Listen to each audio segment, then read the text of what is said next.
Our topic was very important for tonight is about the freedom, or in Tagalog, kalayaan.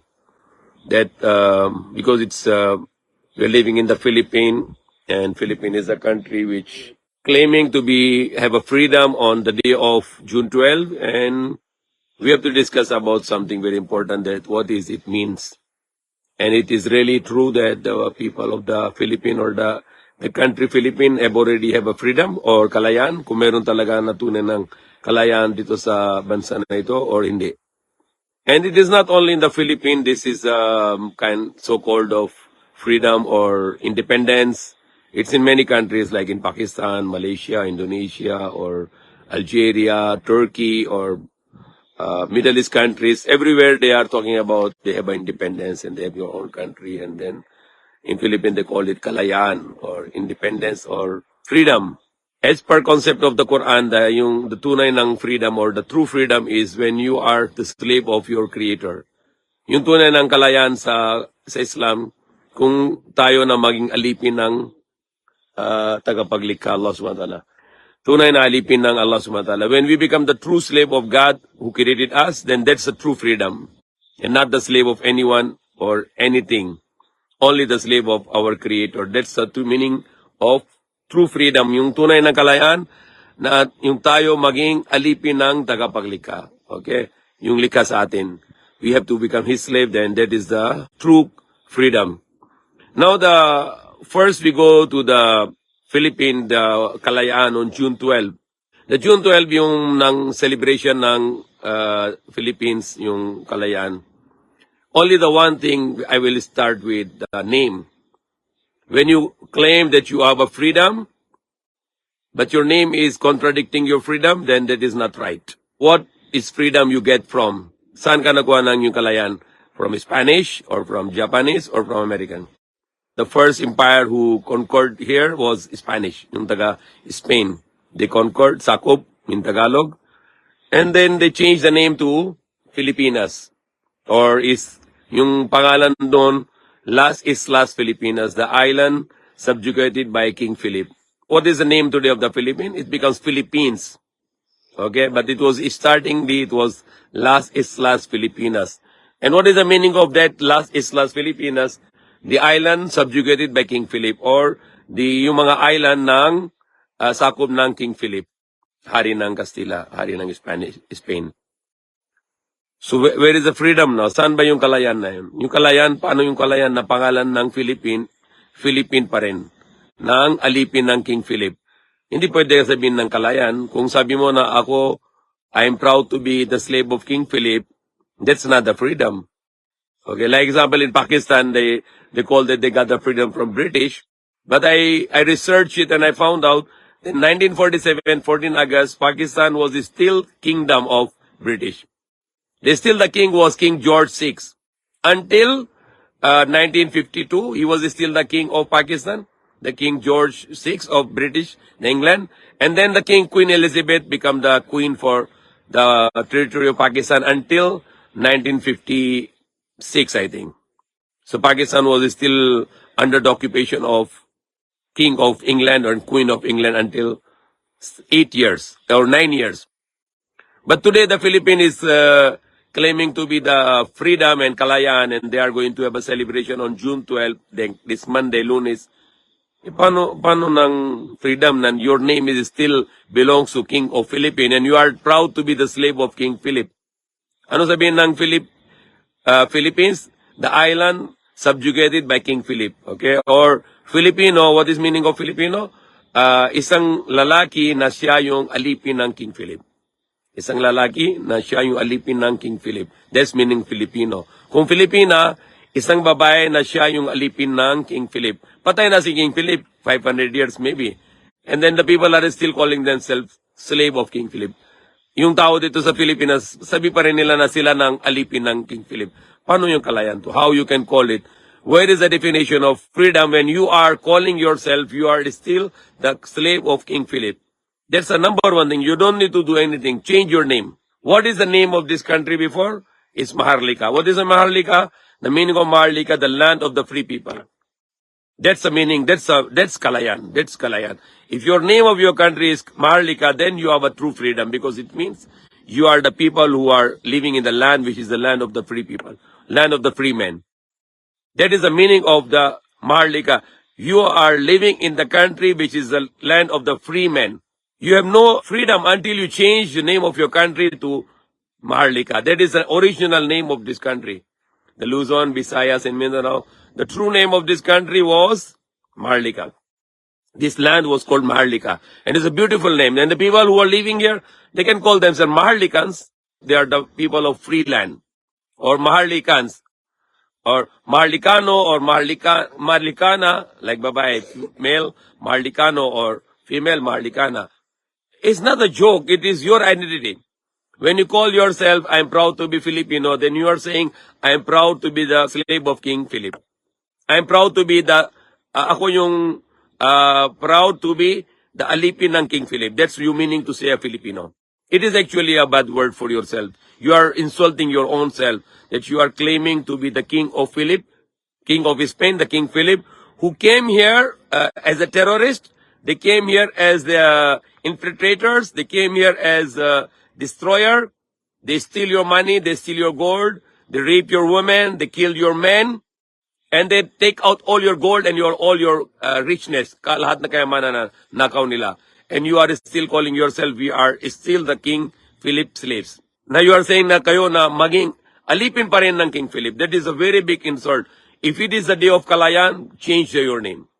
Number one thing, nothing else to do. You need to change the name of your country. Unless you don't change it, you are not going to have a freedom, true freedom which you are claiming on June 12. You don't need to, hindi kailangan ng celebration ng Kalayaan kung hindi palitan ng yung pangalan ng Philippine to Maharlika. That is the true identity. It's a beautiful identity. It's a clean identity. Hindi kayo na maging alipin. You are still freedom. You have still freedom. You can still call yourself Kalayaan, tunay na Kalayaan, if you change your name. Like the president of the Philippines now, Bongbong Marcos, his father was the first president. Gusto niya palitan yung pangalan ng Philippine to Maharlika, but he was not able to. So this president is a challenge to change the name Philippine to Maharlika. So that will be a great success for his presidency. I talked to President Duterte something like 2-3 years ago. Even before he was president, I talked to him when he was a mayor. After he became president, I talked to him, I write to him. And then he was very agreed for this name change. That, okay, it's right, we should be called Maharlikans or Maharlika, our country name, and not the Philippine.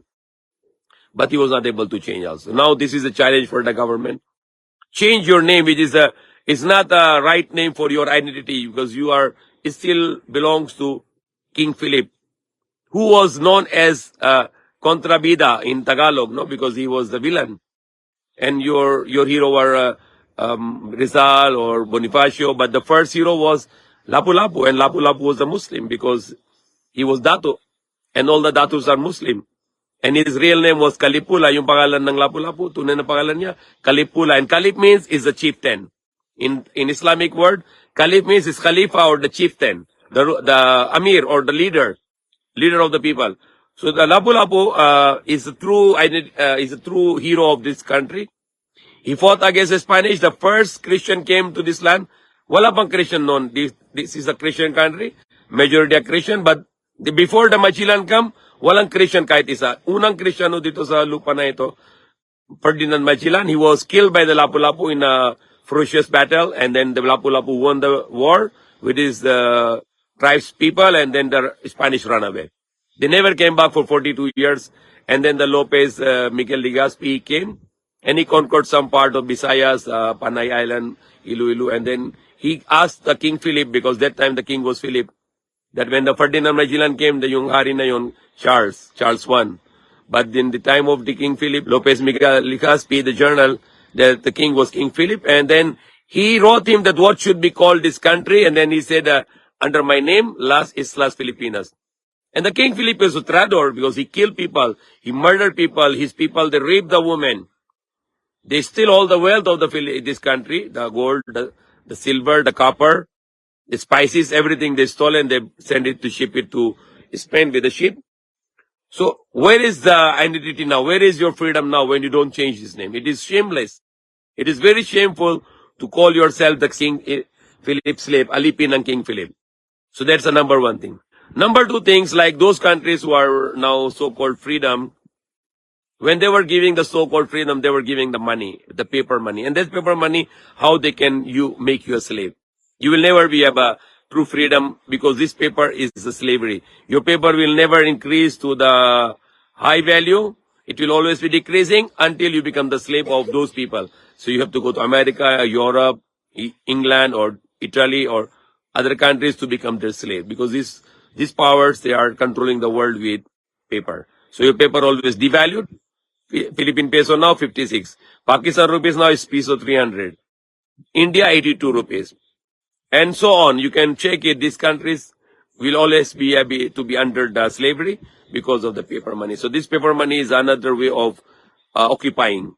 The occupants are not here. Those who occupied this land, they're not here, but they have a system of controlling you through the money. So euro always go up, dollar always go up, the Israel currency always go up, but our currencies go down, and they can control us through that paper money. If your money, your paper has no value, you always go travel. You have to be slave to America or to Japan or to be slave in Europe and other countries. Go there and to be with the slave. Why the Saudi Arabia or Middle East currencies are not devalued? Because there is oil there. So if they devalue the currency, it will be a problem for them to take oil. So they control the value of Riyal and Saudi Riyal or the Dubai Dirham, because they have to get the oil from there. So they have to stable so they can easily to get oil from there for free, because the dollar is just paper only, and they just get the oil for nothing. You just print the treasury bond of $200 billion and they occupy all the oil. So that's another way of slavery, to make the slave people through paper. How much the slavery is it? If you can go to the American Embassy in United Nations in Rojas Boulevard, early morning 2 a.m., there are hundreds of people, they are lining up every day just to get visa, to go to America, to become the slave. Even the British Embassy, along this nearby there, it's full in the early morning, 2 o'clock. Middle of night, it's full. Marami tao na pila doon para kuha ng visa ng England or Europe or America, just to go there to become their slave.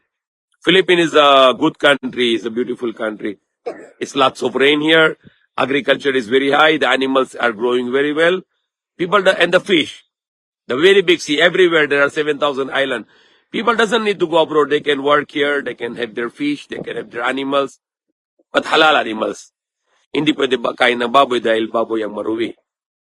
And they have agriculture, the rice or the wheat, the vegetables, corn, everything is here. And not to go leave your families and go abroad and to become their slaves, rather than to stay in this land and try to go away from the cities. Don't live in the cities. Live on the remote areas like provinces or in the mountain areas where there's a river and there's water. A beautiful life there. The cities are very filthy and very polluted, not livable places in the cities. So that's another thing now. And then example, the Spanish were converting people by force to Christianity.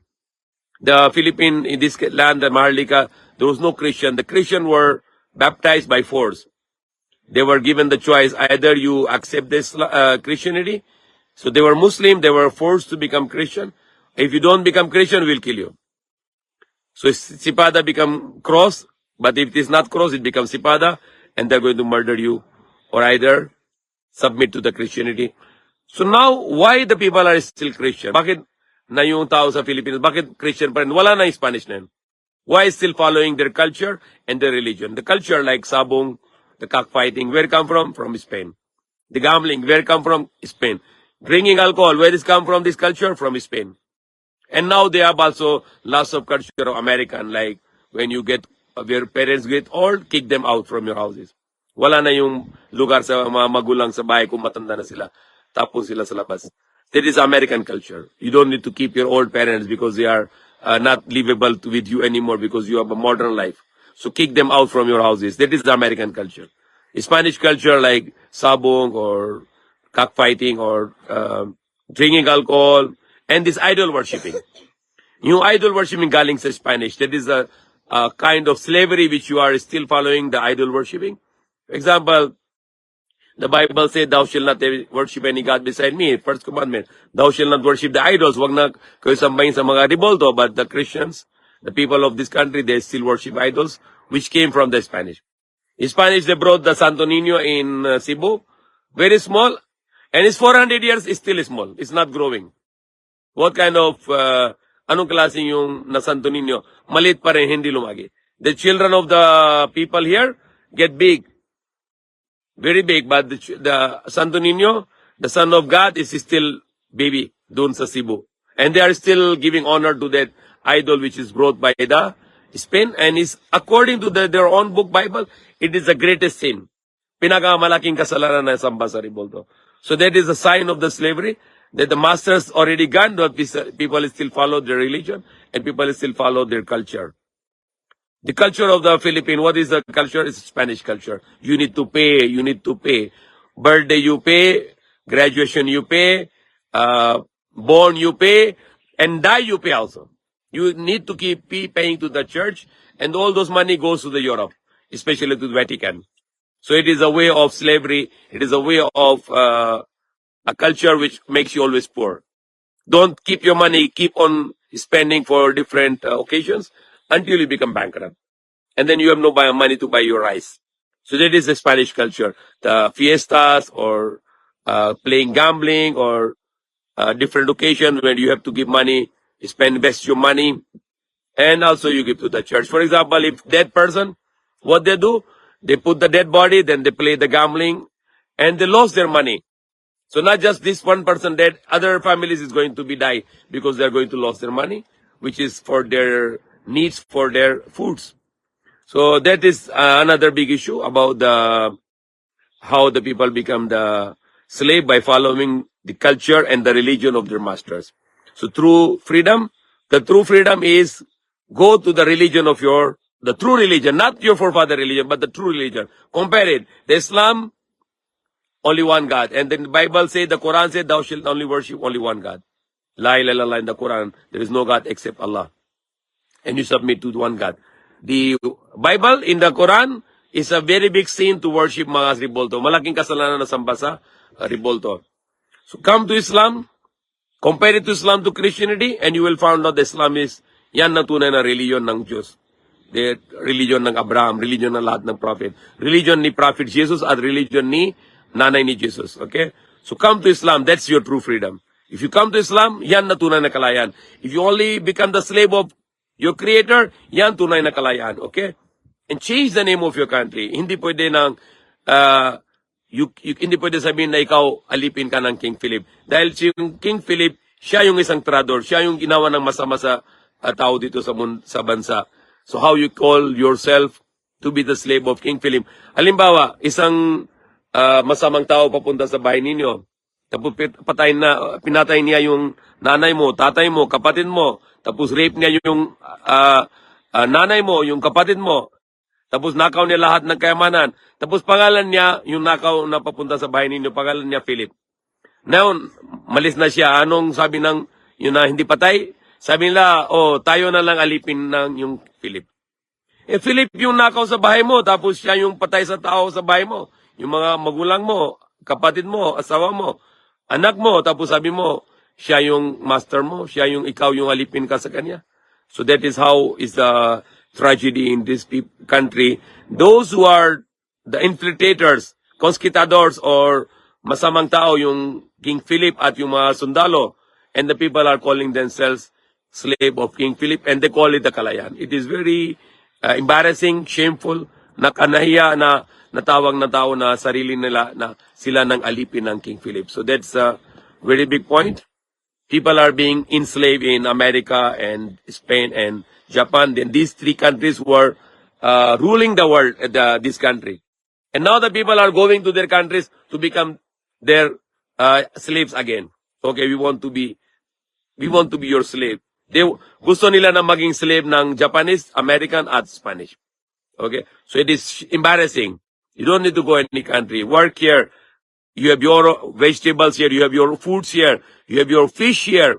You don't need to go to any country rather than to live here, work hard, and eat what Allah command you, what God command you. Not baboy.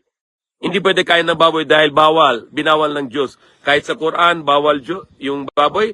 At kahit sa Biblia, nasabi ng Diyos, huwag na kayo kain karne na baboy, ito ay marumi. Sabi ng Diyos, marumi ang baboy. Rest you can eat. Don't eat the dogs and cats and pigs. Don't eat the dirty things, but eat clean things, what God make clean. The chicken, the beef, the cow, the carabao, or the kambing, or the fish, vegetables, rice, fruits. How big is the fruit? The very big fruits in Philippines, the langka, or marang, or lanzonis, or rambutan, mangoes, bananas. So much blessings of Allah here. Eat those blessings and don't eat what He forbidden. Because He said in the Bible, marumi ang baboy. Bakit kumakain ng tao na? Lahat ng Pilipinas, maliban yung sa Muslim at yung Seventh-day Adventist, hindi sila kain ng baboy. But maliban yun sa Muslim at sa yung Seventh-day Adventist, lahat ng Filipino kumakain ng baboy. Alam nila, bawal ito, binawal ng Diyos, marumi, sinabi ng Diyos sa Biblia, kumain pa rin sila. Okay? So it is our sharing with the people of the Philippines that if you are really claiming to be the freedom, then you have to first step, change the name. And then check the religion given by your masters when they conquered you. Was it right? Or what was right when your forefather was following the Islam? Because this country is full Muslim country. Luzon, Visayas, Mindanao was all Muslims before there was no Christian at all. And the first ever Christian came to this land was Ferdinand Magellan. Assalamualaikum Sheikh. Ano po ang mainam gawin para mapalitan ng name ng Pilipinas? Sino ang dagat gumawa na ito? Oh, that's the government. The government, yung governor ng Pilipinas, the presidente ng Pilipinas na pwede nang palitan. But we can have our voice. Yung mga Muslim, pwede na yung voice nila na papunta sa Senate or Congress. And then the president can decide. And that is yung tatay ng president, Ferdinand Marcos, gusto niya na palitan dati. But hindi siya naabot na yung palitan ng pangalan. Dapat yung anak niya, BBM, should change the name and give the name Maharlika. Then Maharlika yan ng origin ng Muslim. This name is galing sa Muslim origin talaga. Pwede po ba tawagin Moro ang Muslim sa Pilipinas? No. Yung Moro, na yung pangalan na bibigay sa Muslim, ng mga Spanish din. Okay? So, it is not the original name ng bansa nito. The original name of this land was Maharlika, hindi Moro. Moro galing sa Spanish din yung pangalan. But yung Moro na bibigyan ng Spanish sa Muslim, parang matapang yung mga Muslim na mahirap ng gera sa Spanish. So, patawag nila Moro yung mga Spanish. So, hindi tama yung pangalan. Dapat yung pangalan ng dito bansa, Maharlika. Because it is the original name of this country. It is a beautiful name. Maganda pangalan. Ano ibig sabihin ng Maharlika? Yung lugar ng tao na may kalayan. Okay? Or in the English, Maharlika means the land of the free men or the free people. Okay? So it is very bagay yung talaga sa kalayaan, na tunay na kalayaan na kung meron ng pangalan na ganito, Maharlika. Or hindi yung Filipino or Philippines. Sheikh, ano pa ba, ito may question, may tanong, ano pa bang dapat natin magawa para okay, that's actually, may kayahan ba tayo bilang Muslim?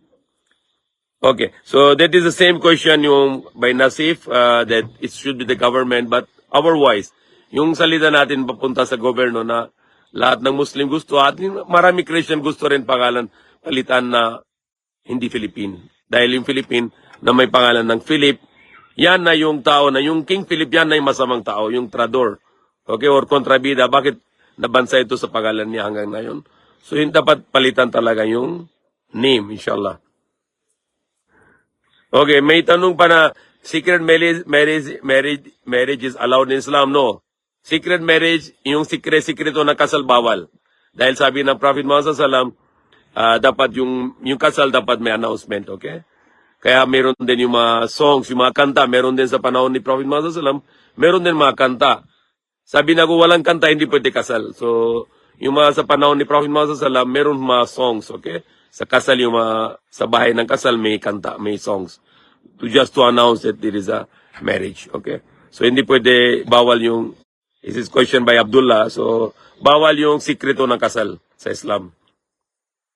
And Allah subhanahu wa ta'ala also mentioned in the Quran, Kul inna salati wa nusuki wa mahyaya wa mamati lillahi rabbil alamin la sharika lahu wa bidzalika umirtu ana awwalul muslimin. That surely my prayer and my sacrifice and my living and my dying are all for Allah.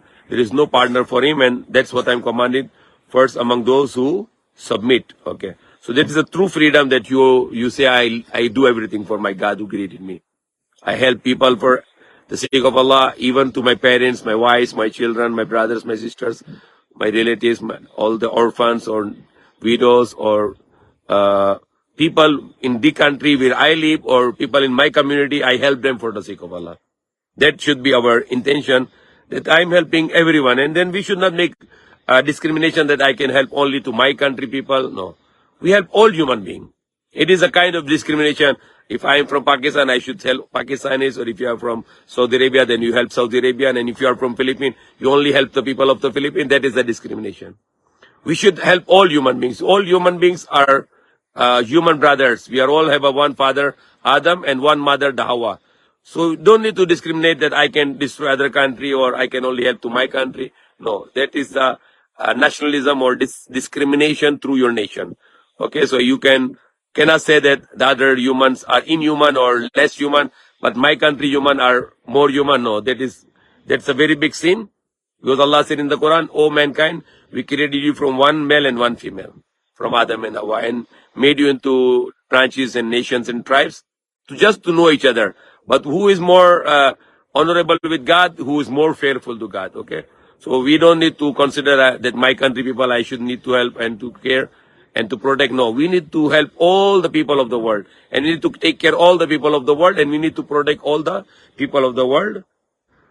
Kung merong ako magulang na mamatay at gusto na mag-hajj pero hindi niya nagawa at nakayamanan kami gagamitin sa pag-hajj para sa kanya, counted ba na sa siya ay nakapahajj? Okay. That is the complicated question na yung kung isang tao na ayaw niya na hajj na yun yung anak niya na maggawa ng hajj, hindi pwede. Dapat siya yung gagawin ng hajj. Hindi ka pwede na patay na yung magulang mo tapos ikaw nang para dasal sa kanila. Hindi. Dapat sila na yung dasal dun dito sa mundo. Pwede dua, pwede panalangin lang. Hindi pwede yung hajj or hindi pwede yung sala or fasting, no. Dapat sila na yung fasting, dapat sila na yung hajj, dapat sila na yung sala. Pwede nagagawin ng yung tuwa, panalangin sa magulang. I pray for my parents every day. So you can pray for your parents. Pwede panalangin sa magulang at sa lahat ng yung pananampalataya na magdua, okay? Hindi pwede na sabihin na hindi pa sila hajj, so ako na hajj, no? Yung may isang hadis na yung isang sahabi na yung gusto niya ng hajj para sa nanay niya dahil na meron siya ng nazar. Nazar means na sabi niya kung ito na nangyari, mag-hajj ako. So it is like utang na kay Allah subhanahu wa ta'ala na may bayad yan, okay? Halimbawa, may nazar yan or hindi ko alam anong sabi sa Tagalog, wow, in English. If something happened to this one good, I will make one hajj or I will make fasting.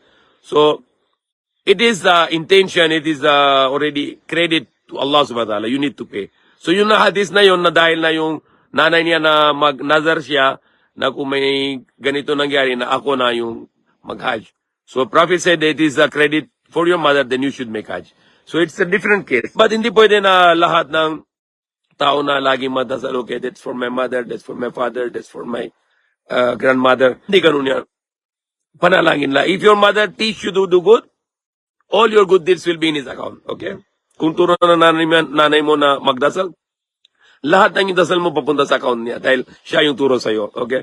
So, that is, pinga na maganda sa magulang natin, magduwa tayo sa panalangin tayo lagi sa kanila na Allah save them from the hellfire and enter to them in Jannatul Firdaus.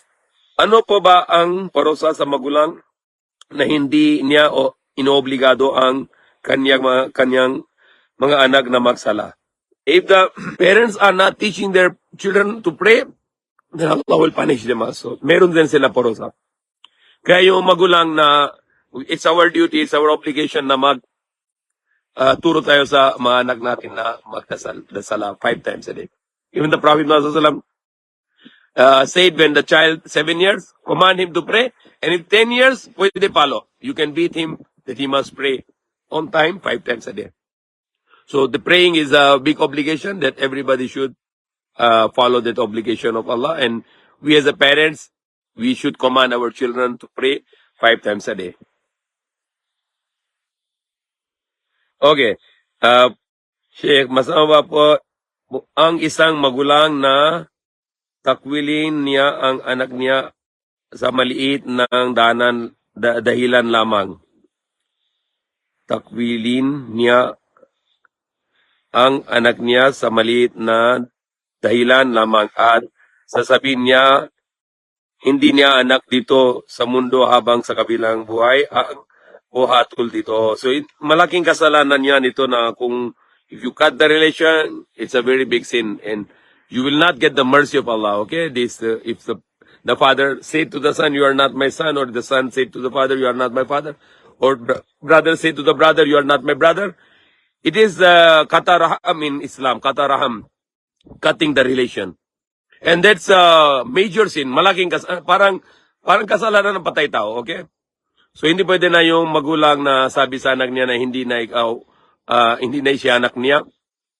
Malaking kasalanan na hindi na siya pasok sa paraiso na kung ginawa na yung cut the relation, hindi na pasok sa tao na yung sa paraiso. So malaking kasalanan ng to cut your relation. Alam niya na ang Islam pero hindi siya ng Muslim at namatay siya makapasok din ba siya paraiso? Kung may isang tao alam niya Islam tapos hindi natanggap, yan na mahirap. But kung hindi siya na alam na Islam, but maniniwala sa isang Diyos, hindi samba sa ribolto, pwede siya pasok sa paraiso. But kung alam niya na yan ang huling libro ng Allah, si Prophet Muhammad siyang huling propeta at yung Islam, tunay na reliyon ng lahat ng propeta. Si Prophet Adam, Prophet Noah, Prophet Abraham, Prophet Jesus, Moses, at si Prophet Muhammad. Lahat ng propeta, isang religion ng Islam. Ano ibig sabihin ng Islam? Sumunod sa utos ng tagapaglikha. Okay? So yung kahit ng isang tao na nasa bundok siya tapos hindi siya alam ng Quran, hindi siya alam kay Prophet Muhammad, kahit basta kung sabi ni Prophet Muhammad sallallahu alaihi wasallam, kung hindi siya nasamba sa Diyos-Diyosan, hindi siya samba sa ribolto, meron siya ng umasa na papunta siya sa paraiso kung hindi siya gawa ng shirk. That's what the Prophet Muhammad sallallahu alaihi wasallam sinabi niya. But if you are, kung alam niya na Quran tapos reject niya, or kung alam niya yung lahat ng propeta at reject niya, yan na maging kufar. But kung hindi siya alam lahat, sa lugar siya ng walang kaalaman, tapos hindi siya nasamba sa ribolto, dahil lahat ng tao na pinanganak sa Islam. So, lahat ng tao Muslim na pinanganak. So, lahat ng yung puso na meron isang lang paniniwala na isa lang Diyos Allah, yung tagapaglikha. Kung ginawa ng shirk, yan na maging mushrik, yan maging kafir or mushrik. Habang hindi siya nang samba sa Diyos-Diyosan o yung mga ribolto, yung bata Muslim pa rin hanggang siya na yung katulad na yung Catholic maging pupunta sa simbahan tapos samba sa mga ribolto, yan maging mushrik na. But noon, hindi pa siya baptized, hindi siya papunta sa Catholic Church, hindi siya samba sa ribolto, Muslim pa rin siya. But noon pasok siya sa church na baptized tapos magsamba sa ribolto, yan gawa ng shirk. But kung bata siya, kahit gawa ng shirk, walang kasalanan dahil wala isip. Kung lumaki siya, may isip na siya tapos gawa ng shirk, yan maging mushrik na. But yung bata na walang utak, malit pa siya, kahit gawa siya shirk, hindi na maging shirk sa kanya dahil hindi siya ng tamang isip. So, yung katulad yung siraulo, kahit gawa siya na shirk, walang kasalanan dahil siraulo niya. Okay? Or kung may tao na kasalanan niya sa sa tulog or unconscious, walang rin kasalanan. Halimbawa, may isang tao na parang unconscious siya, or siraulo siya, or bata siya, no punishment or no sin because their mind is not functioning well. So kung meron na ako para mag-sponsor sa Haja, nakalimutan niya, pwede ko ba remind? Yes. You can always remind until the person will fulfill his promise to you, inshallah.